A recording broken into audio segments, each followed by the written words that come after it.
नमस्कार दोस्तों, भारत के वीर की इस यात्रा में आपका एक बार फिर स्वागत है। पिछले एपिसोड में हमने दिल्ली के तख्त पर बैठी उस शेरनी रज़िया सुल्तान की कहानी सुनी जो अपने समय से बहुत आगे थी। हमने देखा कि कैसे उसकी काबिलियत के बावजूद दरबार के शक्तिशाली तुर्क अमीरों की साजिशों ने उसे सिर्फ 3.5 साल में ही मौत के घाट उतार दिया। रज़िया की मौत ने दिल्ली सल्तनत को एक गहरे संकट में धकेल दिया। तख्त पर कमजोर और अयोग्य सुल्तान बैठे जो चालीसा यानी 40 तुर्क सरदारों के समूह के हाथों की कठपुतली थे। दिल्ली का दरबार साजिशों, विद्रोहों और हत्याओं का अखाड़ा बन गया था। और जब दिल्ली कमजोर हुई तो भारत के वीरों ने एक बार फिर सिर उठाया। रणथंभौर के चौहानों ने आजादी का परचम लहरा दिया और राजपुताना के दूसरे राज्यों ने भी सल्तनत की सीमाओं पर हमले शुरू कर दिए। लेकिन चालीसा के उसी जहरीले झुंड में एक सरदार जो दूसरों से ज्यादा चतुर, ज्यादा क्रूर और ज्यादा महत्वाकांक्षी था। एक ऐसा व्यक्ति जो 20 सालों तक एक कठपुतली सुल्तान के पीछे छिपकर पर्दे के पीछे से असली ताकत का इस्तेमाल कर रहा था। वो अपने दुश्मनों को एक एक करके खत्म कर रहा था और उस दिन का इंतजार कर रहा था जब दिल्ली का ताज उसके सिर पर होगा। आज हम उसी तानाशाह की कहानी सुनाएंगे।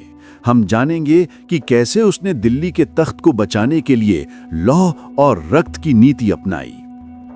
और उसी समय हम आपको राजपुताना के उस महान किले में ले चलेंगे जहां एक नए सूर्य का उदय हो रहा था। एक ऐसा वीर जिसका हठ और शौर्य दिल्ली के आने वाले सुल्तानों की नींद हराम करने वाला था। ये कहानी है सुल्तान गयासुद्दीन बलबन की और रणथंभौर के महानायक हम्मीर देव चौहान के उदय की।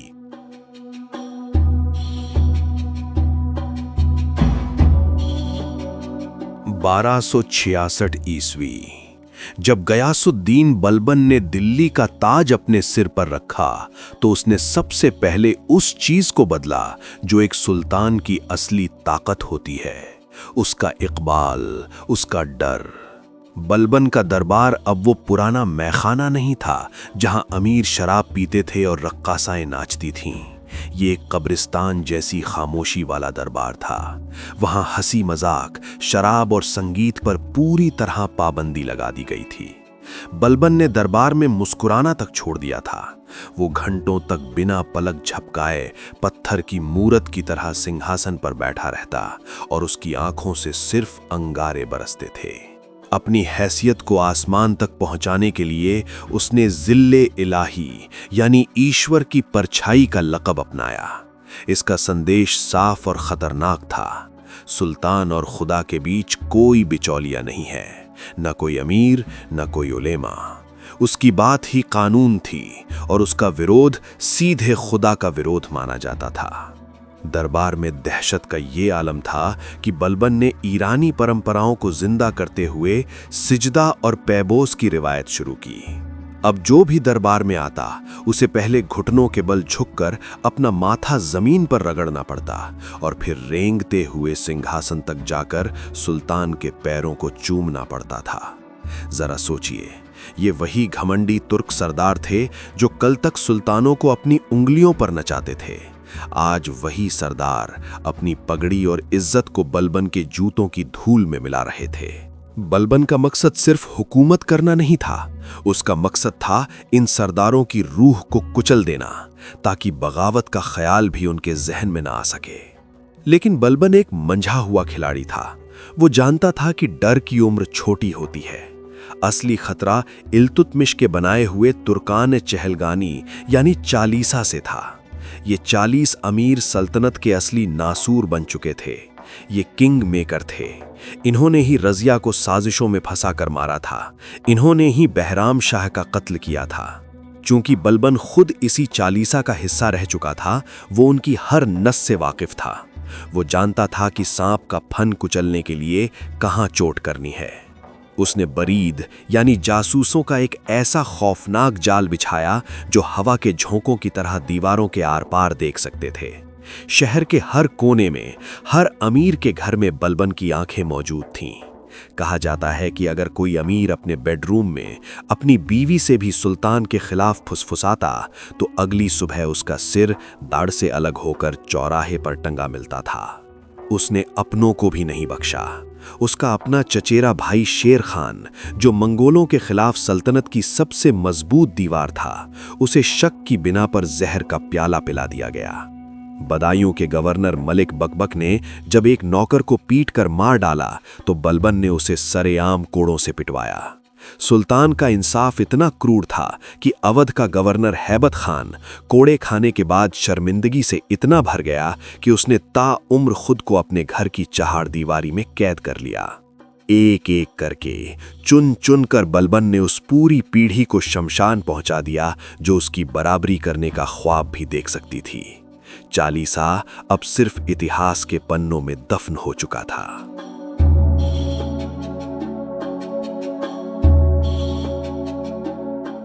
दरबार के अंदर के दुश्मनों को तो बलबन ने कुचल दिया, लेकिन दिल्ली की दीवारों के बाहर एक और खौफ था, मेवाती।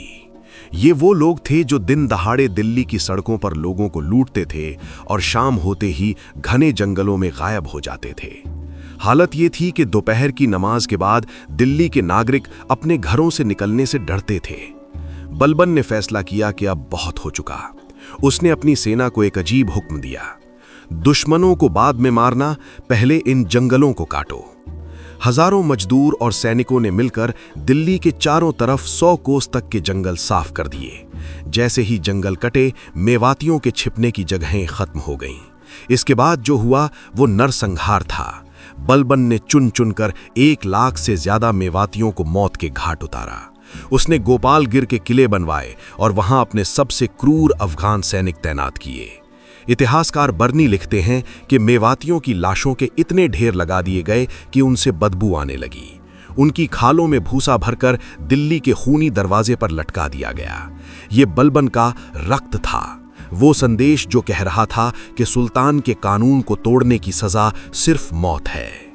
दिल्ली अब सुरक्षित थी, लेकिन बलबन की बूढ़ी आंखों में नींद नहीं थी। उसका नजरिया पश्चिम की ओर था, जहां से मौत की आंधी आ रही थी, मंगोल। चंगेज खान के वंशज भूखे भेड़ियों की तरह भारत की सीमाओं पर मंडरा रहे थे। बलबन ने अपनी पूरी जिंदगी सल्तनत को जोड़ने में लगा दी थी, लेकिन उसका दिल अपने बड़े बेटे शहजादा मोहम्मद में बसता था। मोहम्मद जो सिर्फ एक योद्धा नहीं बल्कि एक विद्वान भी था। अमीर खुसरो उसी की महफिल की शान थे। बलबन उसे अपना वारिस, अपना भविष्य मानता था। 1285 का वो मनहूस साल, मंगोलों का एक विशाल टिड्डी दल मुल्तान पर टूट पड़ा। शहजादा मोहम्मद ने शेरों की तरह लड़ाई लड़ी। उसने मंगोलों को खदेड़ तो दिया, लेकिन युद्ध के अंतिम क्षणों में एक छिपे हुए मंगोल दस्ते ने उस पर घात लगाकर हमला किया। सल्तनत का भविष्य, बलबन का लाडला बेटा, युद्ध के मैदान में शहीद हो गया। जब यह खबर दिल्ली पहुंची तो दरबार लगा हुआ था। बलबन ने खबर सुनी, उसका चेहरा पत्थर की तरह सख्त रहा। उसने अपना काम जारी रखा, लेकिन दरबारी बताते हैं कि उस रात अपने कमरे के एकांत में लौह और रक्त का वो सुल्तान एक बच्चे की तरह फूट फूट कर रोया। उसने अपने कपड़े फाड़ दिए, अपने सिर पर धूल डाली। बेटे के गम ने 80 साल के उस बूढ़े शेर की कमर तोड़ दी थी।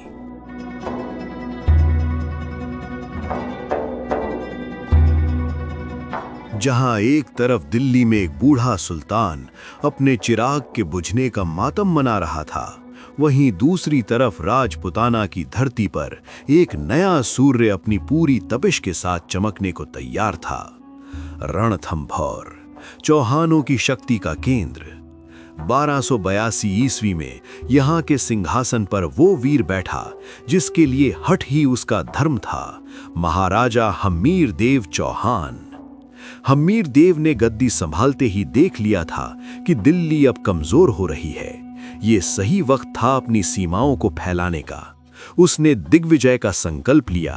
ये सिर्फ एक युद्ध अभियान नहीं था, ये चौहान साम्राज्य के पुनरुत्थान का शंखनाद था। उसकी तलवार की धार सबसे पहले भीमरस के राजा अर्जुन ने महसूस की। वहां से निकलकर उसकी सेना ने दक्षिण का रुख किया।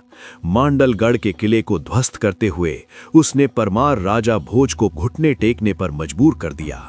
उत्तर से दक्षिण तक और पूर्व से पश्चिम तक हमीर के घोड़ों की टापें गूंजने लगी। मेवाड़ जो वीरों की धरती थी, वहां के शासक भी हमीर के तेज को मान गए। आबू के पहाड़ हों या पुष्कर के पवित्र सरोवर, हर जगह रणथंभौर का भगवा परचम लहराने लगा।